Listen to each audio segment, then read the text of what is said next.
बिस्मिल्लाहिर्रहमानिर्रहीम। मेरे social media के तमाम बाशऊर और बागायोग दोस्तों को बंदा नचीज़ मज़र निवाले दा मुहब्बत भरिया सलाम।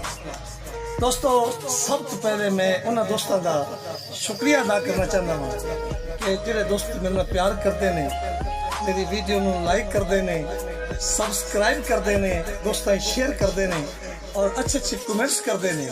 उन्होंने दोस्तों को दिल दी अथाह गिराइयों नाल मेरा मोहब्बत भरा सलाम। और फिर जो दोस्त सुनते हैं, चलो लाइक नहीं करते, सबसक्राइब नहीं करते, शेयर नहीं करते, लेकिन वो सुन के बर्दाश्त करते हैं, उन्होंने दोस्तों को धोवा तरह सलाम। बड़ी मेहरबानी। इस दौर किसी ने शेयर सुनना नहीं, बंदे को टाइम ही कोई नहीं, बड़ा उनका हौसला है, उनकी अजमत को सलाम, मेहरबानी। दोस्तों, दो चार दौड़े की हाजिरी। आज मेरा टॉपिक है जी नहीं था, मैं जी करा जी के टॉपिक दो चार दौड़े। दोस्तों, अगर अच्छे लगे तो मेरे यूट्यूब चैनल का नाम है मज़र निमाना, जनाब ने शफ़क़त फरमाना को सबसक्राइब भी करा जाए तो घंटी का बटन भी दबाया जाए, बड़ी मेहरबानी।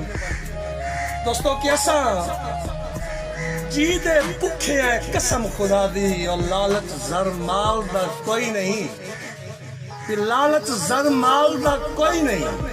और तेरी डुकी दी गल है हिमताल जो हो का जोर कंगाल दा कोई नहीं। वदा बख्त दे टिलते ऐ गरीब मरेना है, और तेनू खौफ जवाल दा कोई नहीं। और सानू तू बंदा जुत्ती दी धूल ना समझे, सानू तेरे नाल दा कोई नहीं।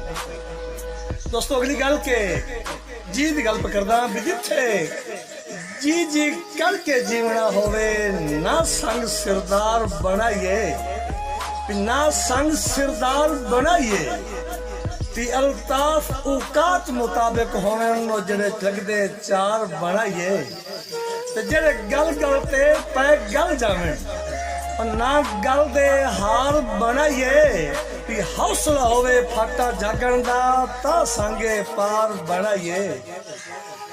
जी असा जी जी करदे थकना ना, उन्हां नफरत वणदे वतना, भी उन्हां नफरत वणदे वतना। असा पुल चा बनने तारीफां दे, उन्हां जा जा भणदे वतना, ते जुत्ती वांगू किना दे कदरियां दे, और असा पैरां विच हणदे वतना, और अबू हथ लगना साडा नासिर शाह, उन्हां कपड़े छणदे वतना। दोस्तों, अभी हुण जी नू जीए अगे हो हिसाब, हुण संभल के पैर रखी सी, हुण जितनी कदर जनाब करे सन थोड़ी उतनी कदर करी सी, अगे साढ़ाई तो यासीन लाइया, पर हुण एक खेड परती सी, इन चुप दी मार जनाब नू दसा थानू कुल कायनात दसी सी, सुंज कुल कायनात दसी सी।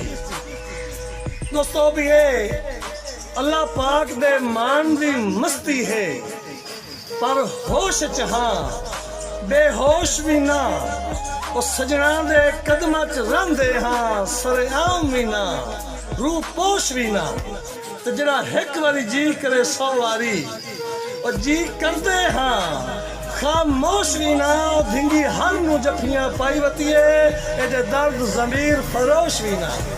मेहरबानी जनाब। दोस्तों, दुआवां याद रखा जी, बड़ी मेहरबानी, थैंक यू।